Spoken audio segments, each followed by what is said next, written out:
Untuk menyingkat waktu, langsung saja kita kepada pokok persoalan. Antara lain, satu, dalam diskusi-diskusi mereka, artikel mereka, ceramah mereka, yang bisa dengan mudah kita dapatkan di internet, di YouTube, dan lain sebagainya, di antara yang mereka nyatakan adalah satu, bahwa Islam itu agama pendatang. Islam itu agama pendatang dari Arab. Ini jadi persoalan serius. Kalau Islam dikatakan sebagai agama Arab, ini persoalan serius. Karena Islam itu bukan dinun Arabiyun, Islam itu dinun Samawiyun. Islam itu agama langit, bukan agama Arab. Agama langit yang diturunkan oleh Allah Subhanahu wa ta'ala untuk pertama kalinya ke tengah bangsa Arab, untuk disebarluaskan ke seluruh suku bangsa. Di mana Allah firmankan dalam Al-Qur'anul Karim kepada nabinya tercinta Sayyiduna Muhammad sallallahu alaihi wasallam, "Wa ma arsalnaka illa kafatan linnas basyiran wa nadhira." Shadaqallahul azim. Jadi Allah yang menyatakan dalam Al-Quran, tidaklah kami mengutus engkau wahai Nabi, wahai Rasul, wahai Muhammad, melainkan kafatan linnas, untuk segenap umat manusia. Nabi itu diutus sebagai basyiran, sebagai pembawa berita gembira, wa nadhiran, dan sebagai pemberi peringatan. Jadi berdasarkan ayat ini, saudara, jelas bahwa Nabi itu diutus oleh Allah bukan hanya untuk bangsa Arab, bukan hanya untuk suku Quraisy, bukan hanya untuk keluarga, anak dan keturunannya, tapi untuk seluruh umat manusia apapun suku bangsanya. Nah, jadi di sini kita lihat, jadi nggak betul kalau dikatakan Islam itu agama Arab. Enggak, Islam itu agama langit, diturunkan oleh Allah. Jadi jangan mengkerdilkan Islam dengan mengatakan Islam itu agama Arab. Nah, yang kedua, mereka katakan Islam itu agama pendatang. Tunggu dulu kalau kita mau bicara soal pendatang. Islam itu agama dari Allah. Bumi ini ciptaan Allah. Bumi ini milik Allah. Sehingga dimanapun Islam itu hadir di atas muka bumi ini, Islam tidak pernah menjadi pendatang. Islam akan selalu menjadi pribumi di bumi manapun milik Allah Subhanahu wa ta'ala. Jadi jangan mereka sombong dengan mengatakan Islam itu pendatang. Tidak. Orang Arab di Indonesia pendatang.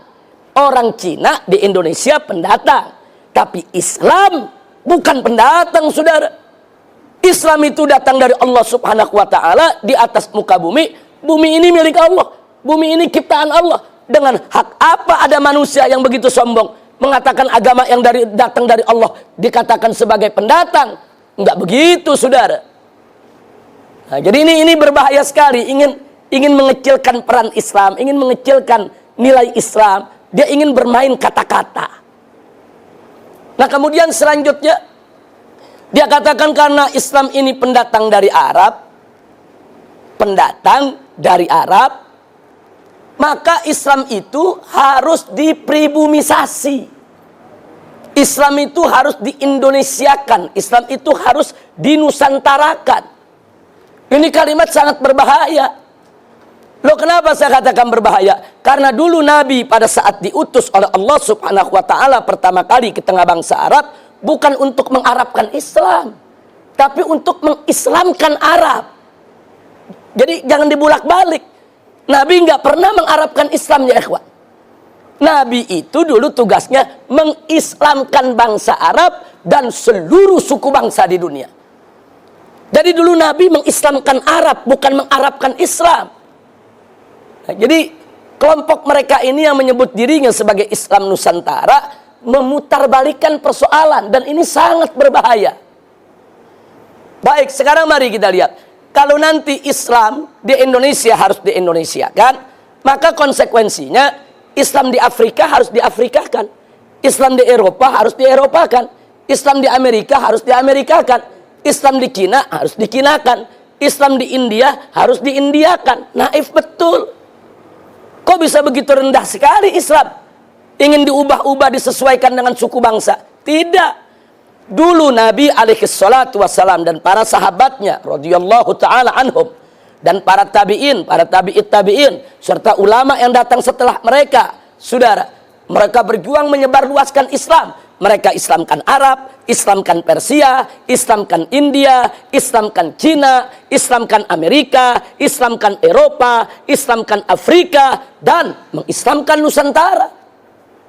Wali Songo dulu ketika berdakwah di tanah Jawa, Wali Songo nggak pernah menjawabkan Islam. Wali Songo nggak pernah menusantarakan Islam. Justru Wali Songo mengislamkan tanah Jawa dan mengislamkan Nusantara. Nah, ini sengaja saya tekankan karena mereka ingin mengkerdilkan Islam seolah-olah ini cuma urusan orang Arab.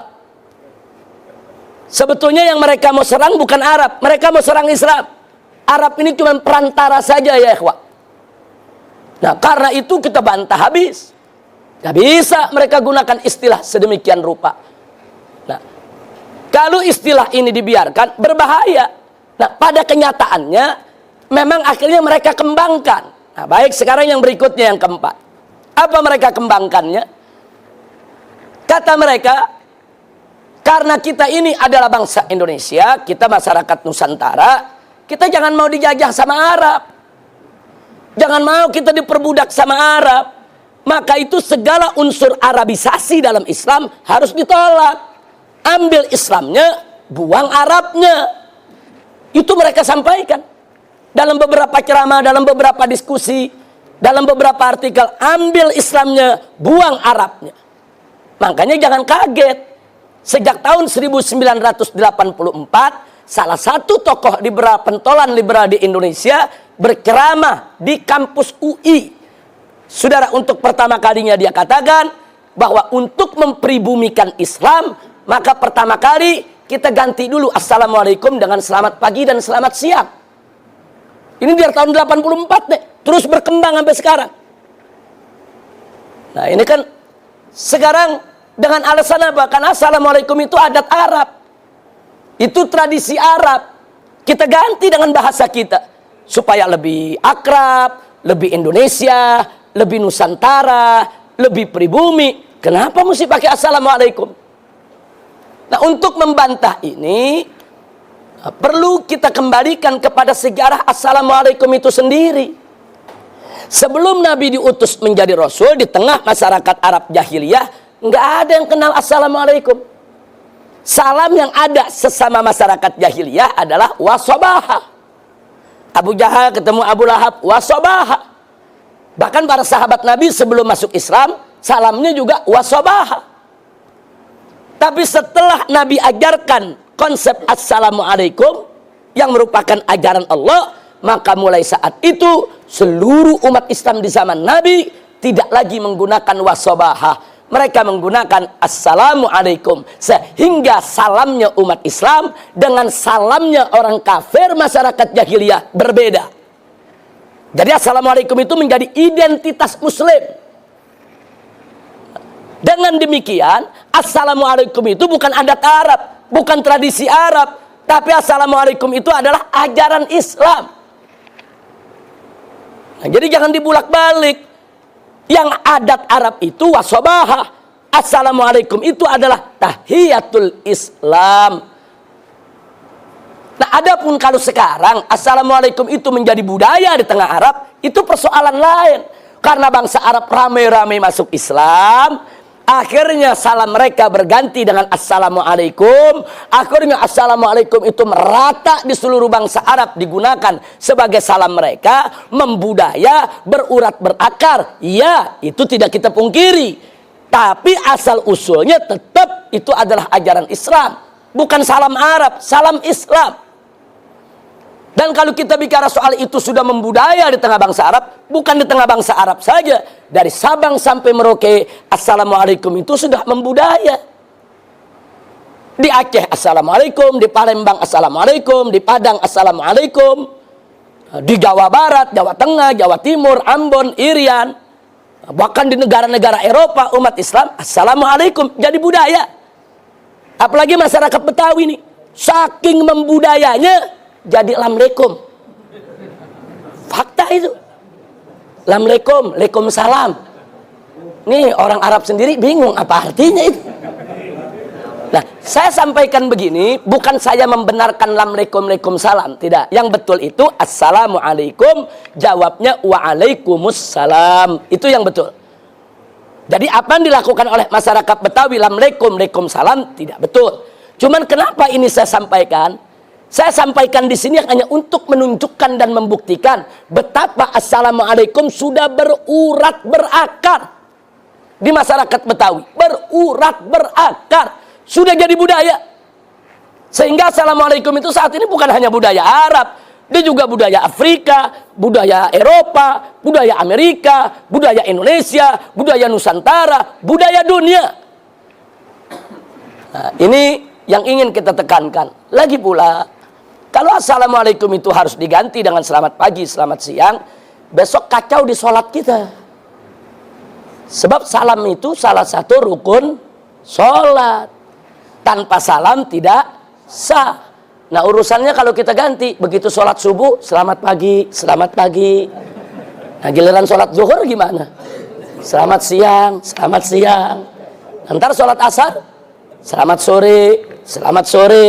Sholat maghrib, selamat petang, selamat petang. Sholat isya, selamat malam, selamat malam. Sholat tahajud, dia bingung. Dibilang malam udah liwat, dibilang pagi belum terang. Akhirnya apa? Selamat remeng-remeng. Artinya sengaja ini kita sampaikan dengan bahasa yang gampang aja. Ini bukan sekedar gurauan, tapi untuk mengingatkan Assalamualaikum itu rukun sholat. Bukan seenaknya digonta-ganti, saudara. Nah, jadi alasan mereka ambil Islamnya, buang Arabnya, harus kita waspadai. Sebab kalau ini kita biarkan, nanti ada ajaran-ajaran Islam yang mereka tidak suka, mereka Arabkan. Ah itu Arab, nggak usah dipakai. Itu budaya Arab, terus tradisi Arab, bukan Islam. Ambil Islamnya, buang Arabnya. Ini kita baru bicara Assalamualaikum. Dan terbukti yang kedua, yang berikutnya. Apa mereka katakan? Ambil Islamnya, buang Arabnya. Karena itu wanita-wanita Indonesia nggak perlu pakai jilbab. Kata mereka jilbab itu budaya Arab, tradisi Arab. Kenapa bangsa Indonesia kok perempuannya mau pakai jilbab? Ada urusan apa dengan jilbab? Pakai pakaian Nusantara. Ini jadi persoalan serius. Saudara, nah sekarang mari kita kembali kepada sejarah. Sebelum Nabi diangkat menjadi Rasul, tidak ada satupun perempuan Arab yang kenal jilbab. Mereka mutabarrijat, makshufatul aurat. Terbuka aurat mereka. Rambut mereka riap, leher mereka buka, bahkan mereka hiasi dengan aneka ragam kalung emas untuk mereka pertontonkan. Saudara, pakaian mereka terbuka, pusar mereka terlihat, tarian perut sangat terkenal di tengah masyarakat Arab ya kawan. Itu budaya Arab. Tapi begitu Nabi diangkat menjadi Rasul, saudara, kemudian Allah perintahkan kepada Nabi untuk mengatakan dan menyampaikan kepada istri-istrinya, putri-putrinya, dan seluruh perempuan orang yang beriman. Apa kata Allah? Yudnina alaihinna min jalabibihin. Nabi diperintahkan Allah sampaikan kepada istri-istrimu, putri-putrimu. Sampaikan kepada seluruh perempuan beriman. Apa yang harus disampaikan? Mereka harus menghamparkan daripada pakaian kurung mereka, jilbab mereka untuk menutup aurat. Ini perintah Allah. Dan begitu ayat ini turun di malam hari, besok paginya satu Madinah tidak ada satu perempuan muslimah pun yang tidak pakai jilbab. Sehingga pemandangannya kontras berbeda. Yang muslimah pakai jilbab, yang bukan muslimah nggak pakai jilbab. Dari sejarah ini kita ketahui kalau begitu jilbab bukan adat Arab. Jilbab itu perintah Allah. Jilbab itu ajaran Islam. Jilbab itu kewajiban agama. Nah, jadi jangan dibulak-balik, oh ini adat Arab, ini tradisi Arab. Itu yang saya katakan tadi. Kalau pintu ini kita buka, nanti setiap syariat Islam yang mereka tolak, mereka Arabkan. Assalamualaikum di Arab-Arabin, jilbab di Arab-Arabin. Fakta. Nah sekarang yang belakangan nih saudara. Seorang profesor, doktor, kiai, haji, pimpinan ormas Islam besar. Kok tega mengatakan jenggot itu adat Arab, tradisi Arab, yang nggak perlu ditiru. Kok tega mengatakan semakin panjang jenggot seseorang menunjukkan semakin tidak cerdas? Ittaqullah. Dia mesti takut kepada Allah bicara semacam itu, saudara. Jenggot itu sunnah Nabi dalam mazhab al-Imam Asy-Syafi'i radhiyallahu ta'ala anhu wa anna jami'an. Memelihara jenggot itu sunnah, dikerjakan mendapatkan pahala, tidak dikerjakan tidak berdosa. Betul, dalam beberapa mazhab lainnya jenggot itu diwajibkan, saudara. Terlepas daripada perbedaan apakah ini sunnah, apakah ini wajib, yang jelas ulama sepakat ini disyariatkan dalam ajaran Islam. Ada hadisnya sahih, saudara, bicara soal jenggot. Loh, kok bisa-bisanya dia mengatakan jenggot ini adat Arab, nggak perlu ditiru. Udah gitu digambarkan jenggot itu lambang kebodohan. Nabi berjenggot, Sayyidina Abu Bakar berjenggot, Sayyidina Umar berjenggot, Sayyidina Utsman berjenggot, Sayyidina Ali berjenggot, radhiyallahu ta'ala anhum wa an jami'is sahabah. Para a'immah berjenggot, saudara. Bahkan kita ingatkan yang bersangkutan, pendiri Nahdlatul Ulama, almarhum wal maghfurullah Hadratus Syekh Kiai Haji Hasyim Asy'ari berjenggot. Apa semua mereka mau katakan bodoh? Itu enggak pantas, apalagi diucapkan oleh seorang cendekiawan. Cendekiawan akademisi. Enggak boleh, saudara. Soal dia tidak suka jenggot, itu urusan lain. Mungkin dia lebih suka panjangin buru ketiak. Itu urusan dia, saudara. Tapi kita bicara soal hukum, soal syariat. Enggak boleh dong dia mengatakan begitu. Dalam bercanda bergurau pun enggak boleh, saudara. Ini persoalan yang serius. Oh, maksudnya dia ingin menyindir ada salah satu kelompok yang kalau piara jenggot nih panjang-panjang, dia ingin menyindir kelompok ini. Kalau kau tidak suka itu kelompok, sebut aja kelompok yang kau tidak suka. Jangan kau serang jenggotnya. Nah, kan gak lucu yang diserang jenggotnya, saudara. Yang diserang jubahnya, yang diserang imamahnya, yang diserang sorbannya. Sorban, jubah, imamah, semua ada dalilnya, bukan tidak ada dalil. Soal orang mau pakai nggak pakai urusan lain, saudara. Nah, ini yang perlu kita sampaikan. Jadi sudah sampai sejauh itu. Baik, kita lanjutkan lagi berikutnya. Tidak sampai di situ, sampai-sampai saudara, mereka mengatakan ambil Islamnya, buang Arabnya. Oleh karena itu dalam membaca Al-Quran, kenapa kita mesti pakai langgam Arab? Pakai langgam Nusantara. Dan maaf, ini bukan sekedar wacana, tapi sudah dikerjakan. Praktek di Istana Presiden. Ini bukan wacana. Kalau wacana untuk diperdebatkan lagi, saudara. Ini sudah melangkah lebih jauh. Sudah menjadi satu visi, misi. Dan sudah dilakukan pada tanggal 15 Mei. Di Istana Presiden saat peringatan Isra Mi'raj. Saudara, di hadapan presiden, di hadapan menteri agama, di hadapan para tamu dari dalam maupun luar negeri, seseorang diminta untuk membaca Al-Quran dengan langgam dalang pewayangan. Fakta, bukan fitnah, saudara. Jutaan orang menonton. Jutaan orang menonton, saudara.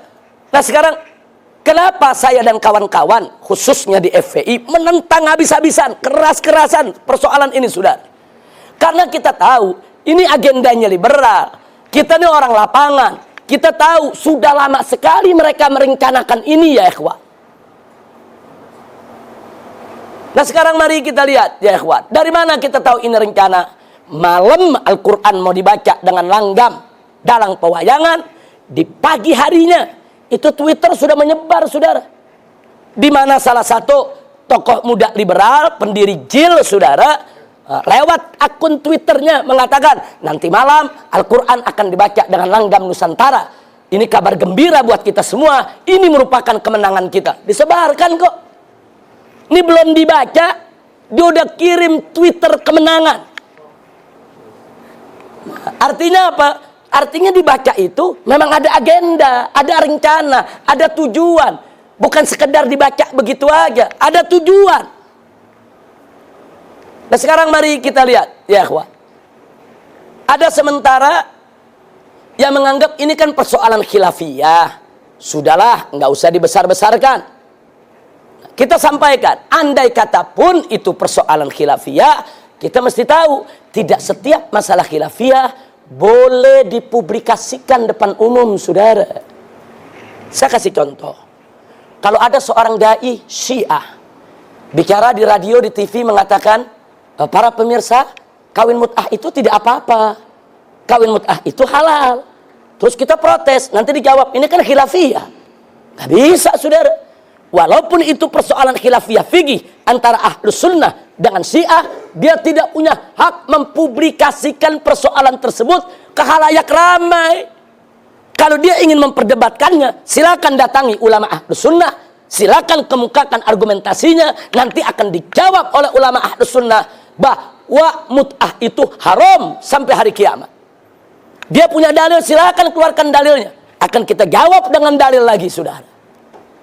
Tapi bukan mentang-mentang khilafiyah, dia boleh ngomong seenaknya di televisi, jadi fitnah dong. Nanti orang-orang awam dengar, saudara. Nggak bisa.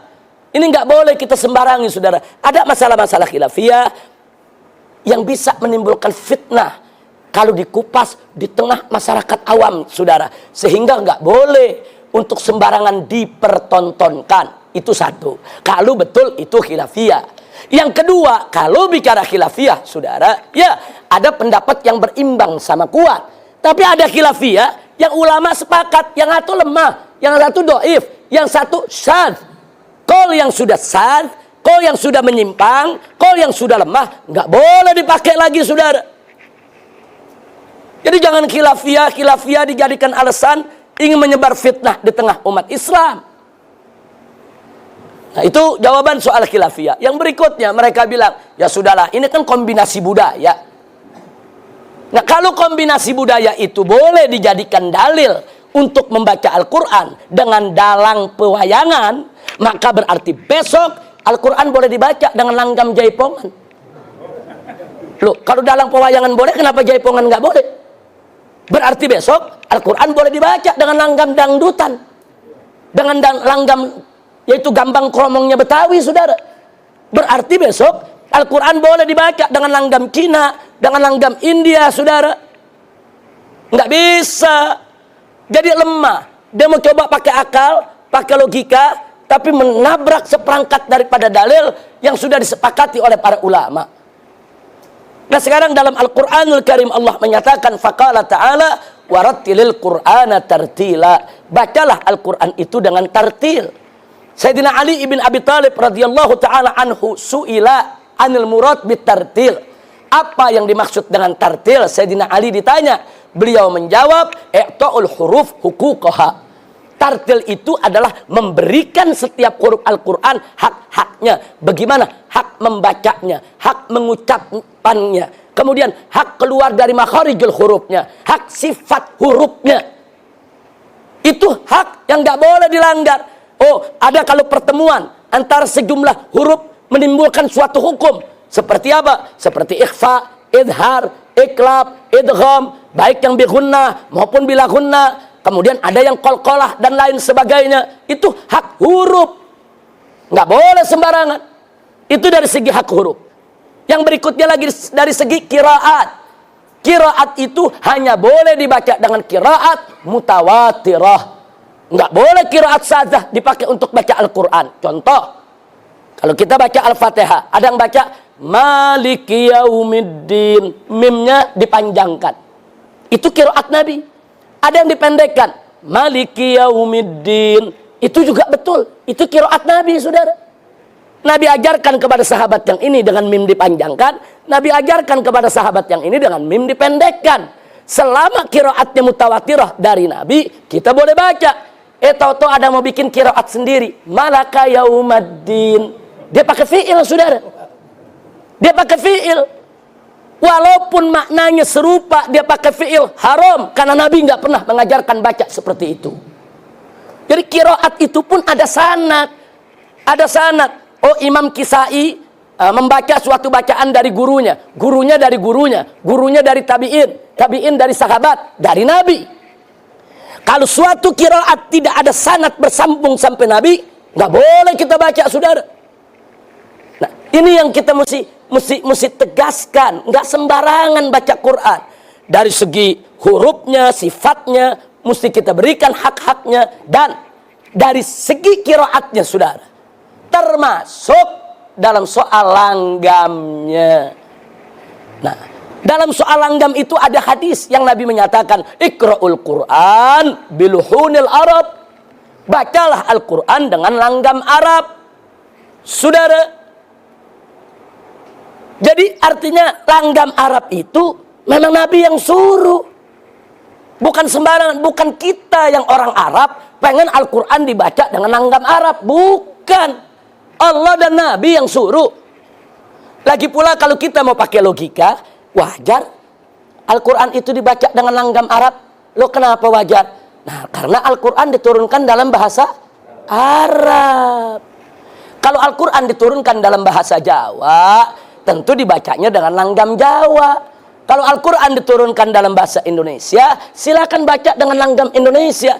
Al-Quran diturunkan dalam bahasa Arab. Harus dibaca dengan notasi Arab. Saya kasih contoh. Jujur, kita ini orang Jakarta khususnya. Kalau ada orang dari Jawa datang ke Jakarta, belum bisa bahasa Jakarta, belum bisa dialek, tapi sok ngomong Jakarta, pakai dialek Jakarta, terus terang, enek gak dengernya? Ya terus terang aja kita enek. Ini orang gak bisa ngomong Betawi, sok Betawi. Sama, orang Betawi mau ngomong bahasa Jawa, di Jawa sana dipaksa-paksain, orang Jawa enek, saudara. Loh, kenapa? Karena bahasa Jawa, kalau disampaikan dengan notasi Jawa, enak. Bahasa Betawi kalau disampaikan dengan langgam Betawi enak. Atau contoh bahasa Inggris, ada yang baca begini, saya mau tanya, enak apa enggak? I'm going to Bandung. Ya terus terang aja kan enggak enak, saudara. Orang Jawa Barat enggak mau kalah, apa dia bilang? How are you? Lah kan enggak enak didengarnya, saudara. Bukan maunya. Ngomong bahasa Inggris pakai notasi Inggris, bukan pakai notasi Sunda atau notasi Jawa. Itu dalam percakapan sehari-hari seperti itu. Nah, begitu juga Al-Quran diturunkan dalam bahasa Arab, maka bacalah dengan langgam Arab.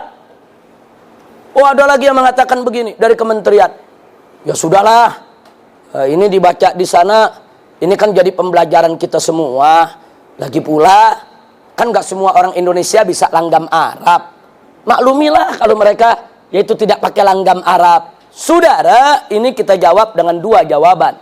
Pertama, itu qori yang baca di Al-Quran, doktor dari perguruan tinggi Islam. Dia bisa qiraat dengan langgam Arab. Dia sengaja pakai langgam dalang dan pewayangan. Bukan dia nggak mampu. Kalau orang nggak mampu lain cerita. Ini mampu, tapi dia nggak mau pakai, saudara. Itu jawaban yang pertama. Jawaban yang kedua, saudara, siapa bilang orang Indonesia ini, saudara, nggak mampu melanggamkan Arab?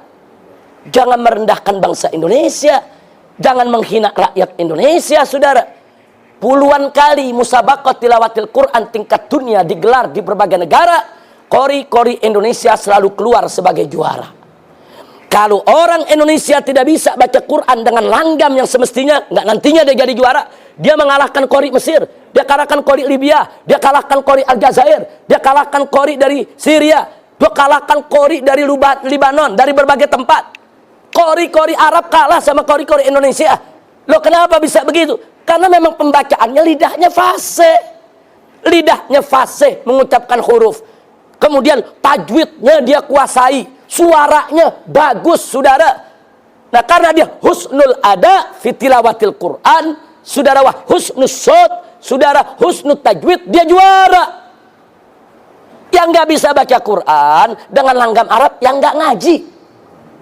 Yang nggak ngaji, saudara, ya mungkin karena presiden yang nggak ngaji, ya dia nggak bisa. Kalau yang ngaji bisa, saudara, yang ngaji di pesantren, di madrasah, di majelis taklim, bisa. Siapa bilang nggak bisa? Jangan merendahkan bangsa Indonesia, saudara. Bahkan Anda boleh lihat saat ini orang Indonesia, walaupun dia nggak bisa baca Al-Quran, tapi mengucapkan lafaz Allah semua fasih, saudara. Anda kalau ke Pakistan, ke India, Anda dengerin lafaznya. La ilaha illallah, subhanallah. Itu yang mereka gunakan. Saudara, Allahu Akbar. Kita dengar azan di India, asyhadu alla ilaha illallah. Nah, saya mau dengar Kalau kira-kira di masjid kita nih, di Pondok Bambu, besok pagi ada anak muda azannya begitu, ditempeleng nggak sama marbot? Ditempeleng sama marbot, lu belum bisa azan udah mau azan. Orang Indonesia fase-fase sebut Allah, subhanallah, astagfirullah, la ilaha illallah. Nah jadi kalau soal kefasihan kita nggak ragukan lagi. Kalau ada yang tanya kenapa sih orang Indonesia fase, ya jangan kaget. Karena dulu dai-dai yang datang ke Indonesia nih, ini datang dari Hadramut, datang dari Yaman. Lisan Hadarim ini lisan fasih, saudara. Kita tahu dulu injit-injit kita kalau lagi ngajarin orang Indonesia ngaji, nggak bisa disabet, saudara. Ngomong dot nggak bisa, dot disabet. Sampai dotnya benar, saudara. Emang begitu dulu. Dulu nih injit-injit kita, habaib, masyaikh, saudara, yang ngajar di Indonesia nih dari Hadramut, ya begitu. Karena lidah orang-orang Hadramut, orang-orang Yaman ini fasih, orang Indonesia lidahnya ikut jadi fasih. Alhamdulillah gurunya fasih, muridnya pinter, jadi fasih juga, saudara. Nah ini yang mesti kita ingatkan. Nah kemudian begitu kita protes habis-habisan, saudara, ada yang mengatakan sudahlah, ini kan di istana presiden, kita mesti maklumilah. Nah kalau yang ini saya jawabnya gampang. Ada beberapa pejabat petinggi dari dewan maupun dari eksekutif yang ngontak supaya saya tidak menyoroti ini lagi, supaya saya tidak memprotes itu presiden ataupun menteri agama di berbagai mimbar. Jawab kita ringkas, baik. Kalau presiden nggak mau diprotes, saya punya usul. Saya punya usul. Kalau nggak dikatakan syarat, saya katakan saya punya usul. Ini kita sampaikan sebelum tanggal 17 Agustus. Kita katakan nanti pada peringatan 17 Agustus itu diistanakan digelar perayaan memperingati HUT kemerdekaan RI.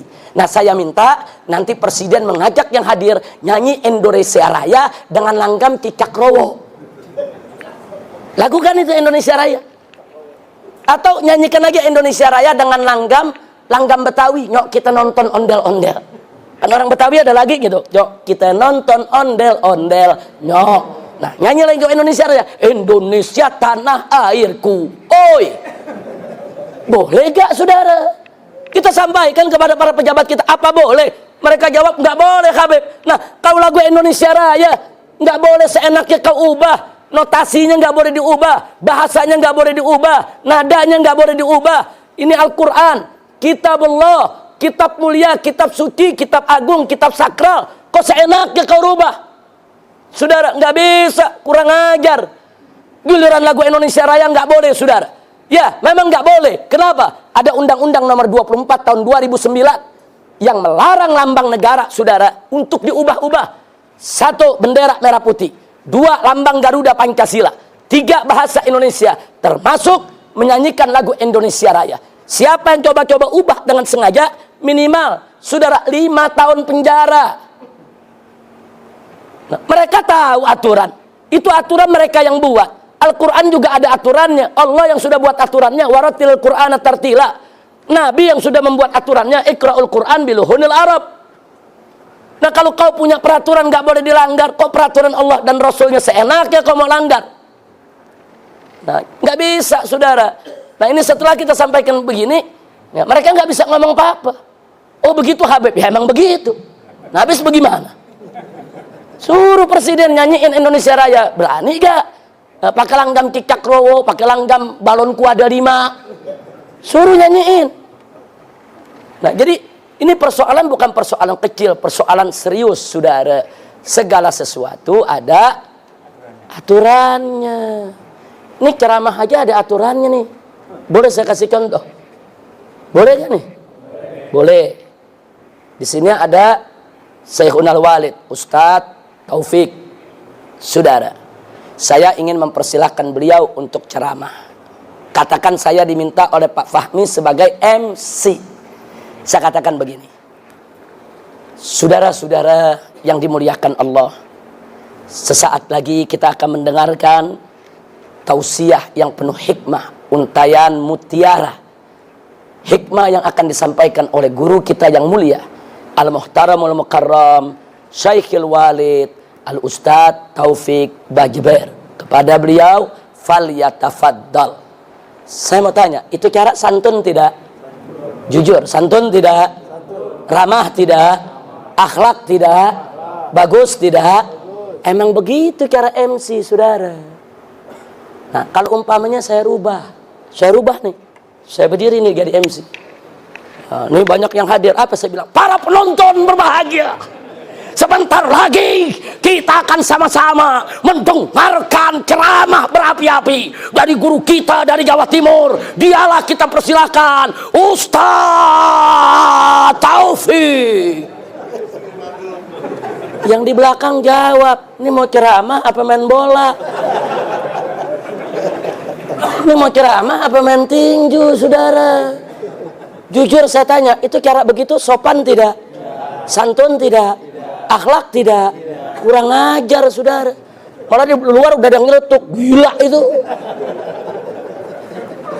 Artinya apa? Mempersilahkan ceramah ada aturan, mempersilahkan tinju ada aturan. Nah, saya balik sekarang. Mike Tyson diundang di Senayan, saudara. Mau main tinju ini di Stadion Utama Senayan yang nonton 100.000 orang. Kebetulan karena saya pernah jadi MC seperti tadi, saya diundang sama promotor jadi MC Mike Tyson.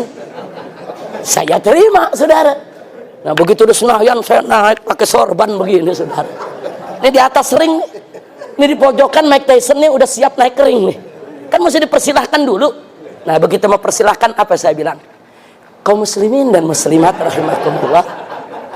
Sesaat lagi kita akan sama-sama menikmati pertunjukan yang akan dipertontonkan oleh saudara kita yang tercinta Al-Muhtaramul Mukarram Ustadz Mike Tyson. Kepada beliau falyatafaddal. Kira-kira di Senayan apa yang terjadi? Semua buka sendal sama sepatu ditimpuk kita, saudara. Ini mau main tinju apa ceramah? Maaf, kira-kira jelas gini. Artinya saya hanya ingin memberikan contoh-contoh yang mudah dipahami oleh masyarakat dari berapapun kalangan umurnya, bahwa segala hal itu ada aturan, saudara. Ceramah ada aturannya, tinju ada aturannya, nggak boleh digabung-gabung. Dalang pewayangan ada aturannya, baca Quran ada aturannya, jangan dicampur aduk dong. Nggak bisa, saudara. Andai kata pun dikatakan itu khilafiyah, tapi itu tidak lazim. Jangan sesuatu yang tidak lazim kita pertontonkan. Saya mau kasih contoh tidak lazim. Satu lagi saya kasih contoh. Boleh saya kasih contoh lagi satu? Baik, saya katakan ini ada piring. Saya dagang di warteg. Anda datang memesan nasi dengan lauknya. Saya ambil piringnya, saya ambil lap yang bersih, saya lap.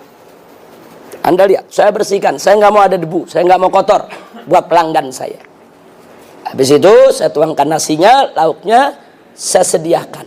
Ngambil lauknya pun pakai jepitan, nggak main pakai tangan gitu. Nah, supaya bersih. Jujur, saya tanya, bersih tidak? Selera nggak makannya? Selera. Oh, ini bersih di warung. Nah, karena Anda pikir saya bersih, beberapa hari kemudian Anda datang lagi. Nah, mau makan lagi nih di warung kita. Nah, kemudian begitu Anda pesan nasi melauk, saya cari lap nggak ada. Ada celana dalam. Ini celana dalam bersih, bukan dari dipakai, bersih udah dicuci. Saya pikir bersih ini saya lap. Anda protes, Pak, jangan pakai celana dalam dong. Bersih. Saya lap. Habis saya lap, saya taruh nasi, saya kasih. Kira-kira nafsu gak makannya? Jujur aja udah. Ini yang makan bilang, gendeng nih orang. Sempak buat ngelap. Walaupun itu celana dalam bersih, saudara. Walaupun bersih. Kenapa? Tidak lazim. Jadi melakukan sesuatu yang tidak lazim depan publik, itu bisa membuat jadi fitnah. Membaca Al-Quran dengan nandam dalam pewayangan, hal yang gak lazim di tengah masyarakat Indonesia, saudara. Jangan dimulai. Jangan disponsori. Itu berbahaya, bisa jadi fitnah. Baik, kita tambahkan lagi, saudara. Ini kalau mau dalil, mau dari Quran, mau dari hadis, mau pakai logika, semua tetap nggak boleh mereka lakukan itu. Baik, sekarang kalau andai kata pembacaan Al-Quran boleh pakai langgam dalang, pewayangan, dan lain sebagainya, lalu bagaimana nasib amin dalam sholat nanti? Nanti kalau sekarang kan imam mengatakan waladdallin.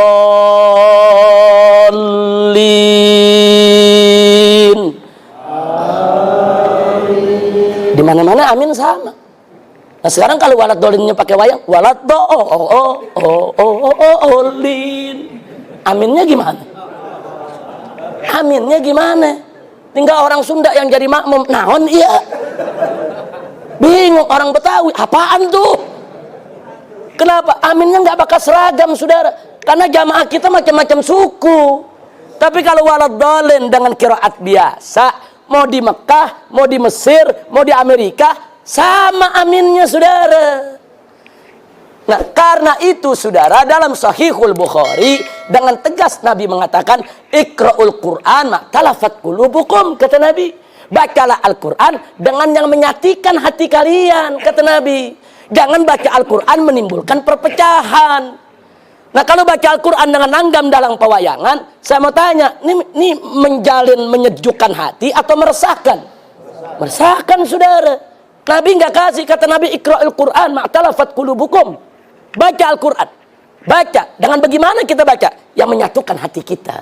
Yang menyejukkan hati kita. Bukan meresahkan. Sebagai tambahan lagi, saudara. Jangankan langgam dalang pewayangan. Saudara. Langgam Arab saja. Tidak semuanya boleh untuk baca Al-Quran. Contoh. Satu. Mari kita lihat. Gambus. Dari mana sih asalnya? Arab. Apa boleh baca Al-Quran dengan notasi gambusan? Nggak boleh, saudara. Walaupun gambus itu langgam Arab. Karena gambus itu langgam Arab untuk pertunjukan hiburan, nggak boleh buat baca Al-Quran. Al-Quran bukan pertunjukan, saudara.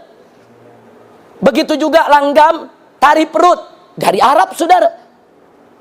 Tari perut itu langgamnya dari Arab. Apa boleh baca Al-Quran dengan langgam tari perut? Nggak boleh, saudara. Barang siapa yang dengan sengaja membaca Al-Quran dengan langgam tari perut, padahal dia tahu langgam tari perut itu untuk pertunjukan maksiat, berarti dia sudah melecehkan Al-Quran. Dan dalam akidah Ahlus Sunnah wal Jamaah tegas, man istahza'a bil Quran faqad irtadda. Barang siapa yang memperolok-olok Al-Quran, maka dia sudah murtad dari agamanya. Nah, jadi nggak boleh sembarangan, saudara. Nah, ini yang mesti kita luruskan dulu. Nggak bisa seenaknya. Yang langgam Arab saja. Langgam Arab. Gambusan, qasidahan, tari perut. Nggak boleh. Untuk dibaca digunakan buat membaca Al-Quran. Nggak boleh, saudara. Kenapa? Karena semua itu untuk pertunjukan hiburan. Al-Quran begitu mulia. Al-Quran begitu agung, sakral, suci. Nggak boleh sembarangan orang melakukan pembacaannya. Nah, jadi hal-hal semacam ini sengaja kita sampaikan kepada segenap umat supaya tahu betul bahaya mengubah-ubah daripada langgam bacaan Al-Quran. Baik, selanjutnya, saudara, ada protes, tapi sungguh pun begitu. Kenapa sih saya dan kawan-kawan begitu keras menolak pembacaan Al-Quran itu dengan langgam kedaerahan, saudara? Padahal sebagian kiai membolehkan, saudara. Singkat jawab kita, karena kami tahu siapa yang mengusung ini. Karena kami tahu siapa ini yang punya program, saudara. Dan kita tahu tujuan mereka.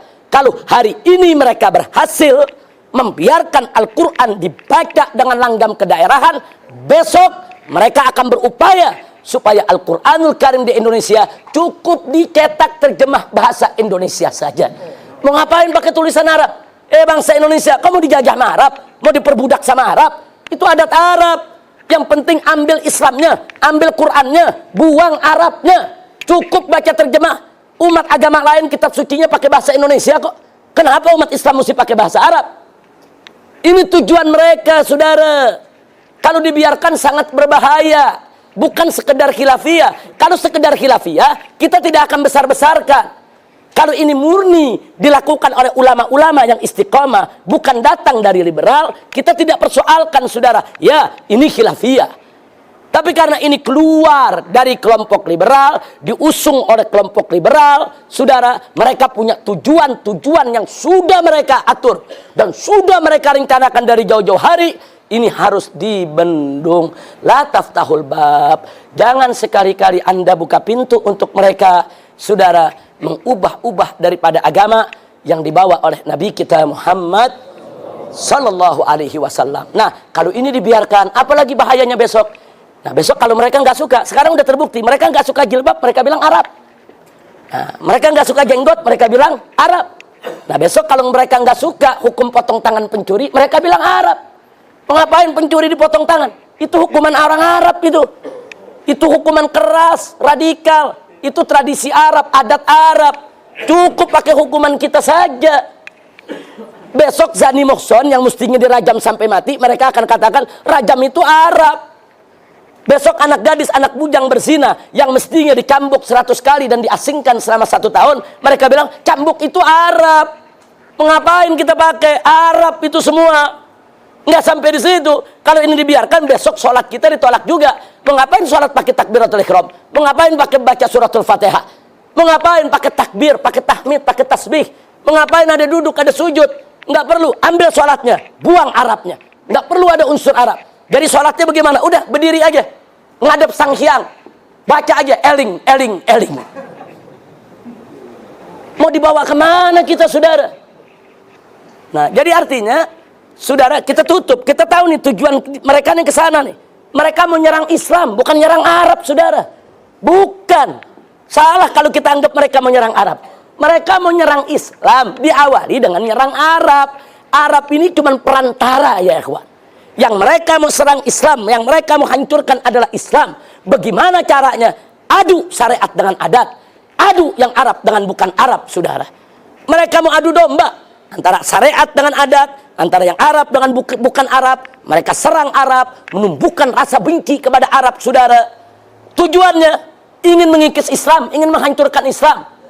Nah, maka itu sengaja saya sampaikan begini.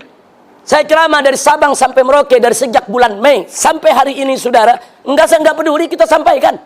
Kadang-kadang dai-dai yang berasal dari keturunan Arab mau bicara nggak enak, saudara. Karena ada bau Arab yang nggak ada urusan. Ini agama samawi, ini agama Allah. Harus kita sampaikan. Kita di sini bukan bela Arab, kita bela Islam. Dan mereka bukan serang Arab, mereka serang Islam. Nah, kalau kita bela Islam, harus dengan perantara bela Arab, ya kita kerjakan, saudara. Mereka menumbuhkan rasa benci kepada Arab. Memang Nabi Muhammad itu siapa? Memang Al-Quran itu bahasa apa? Memang bahasa di sorga nanti bahasa apa yang digunakan?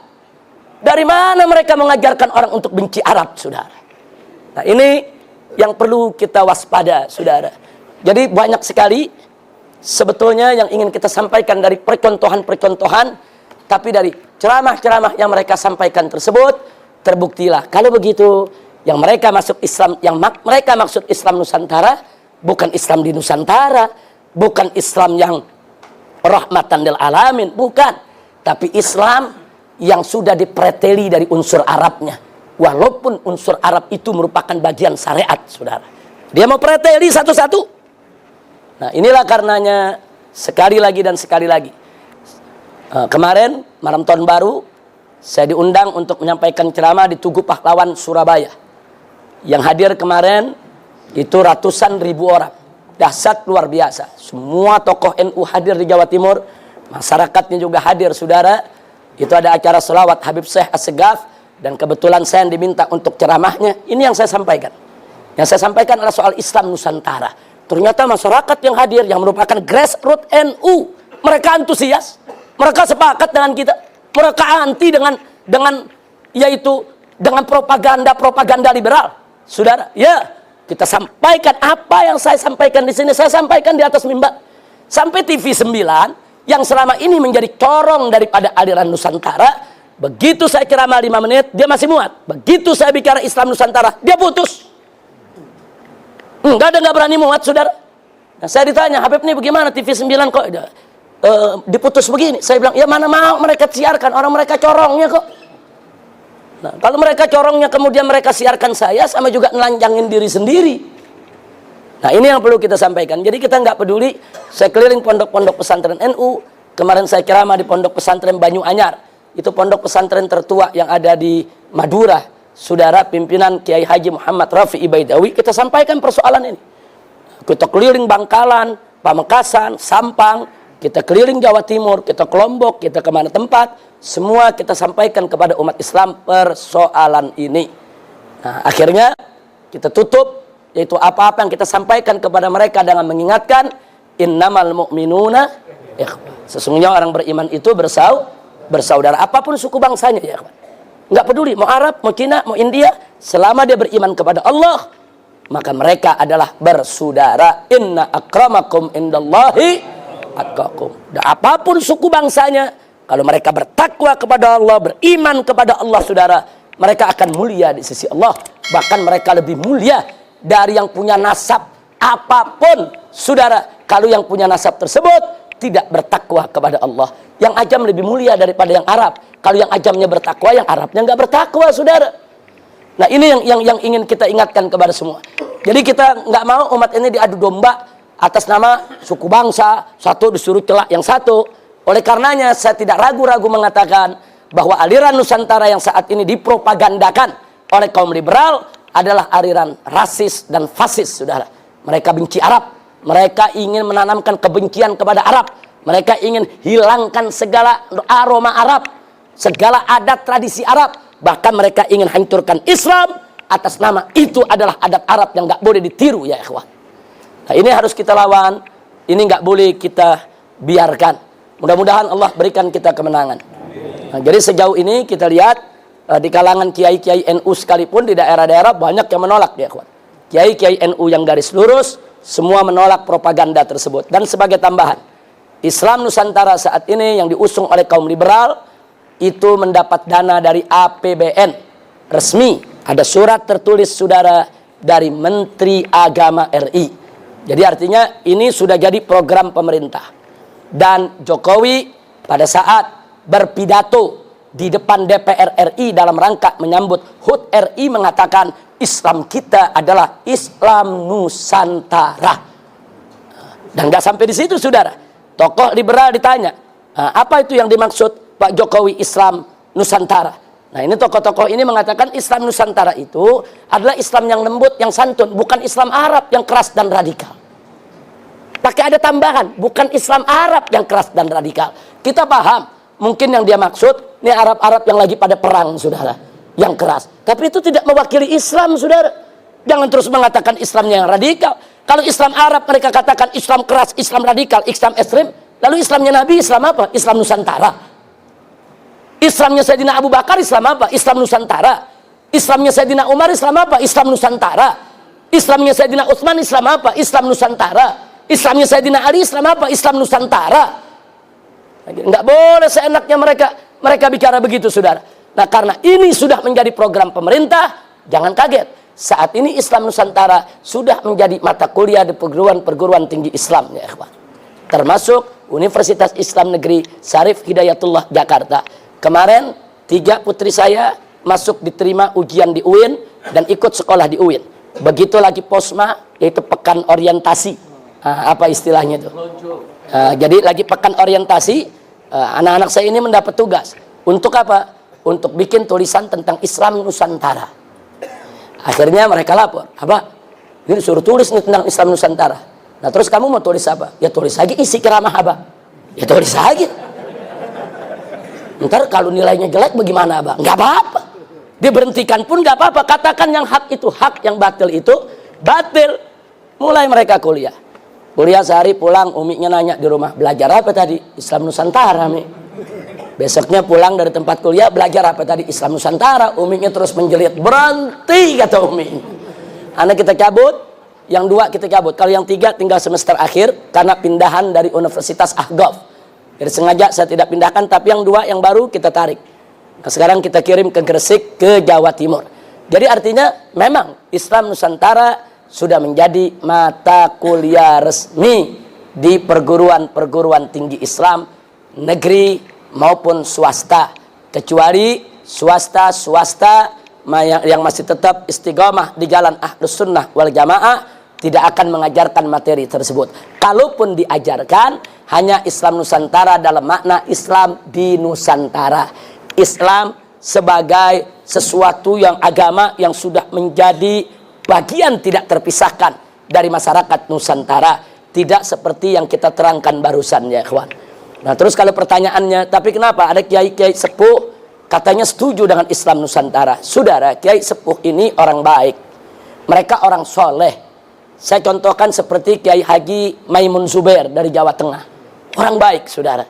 Nah dia bertanya kepada salah satu tokoh, apa sih itu Islam Nusantara? Dalam Munas ini. Nah, terus dijawab, Islam Nusantara itu Pak Kiai Islam yang rahmatan lil alamin, yang lembut Pak Kiai. Nah, Kiai jawab, oh kalau begitu saya setuju. Nah kan Kiai jawab sesuai dengan informasi yang dia dapat ya ikhwan.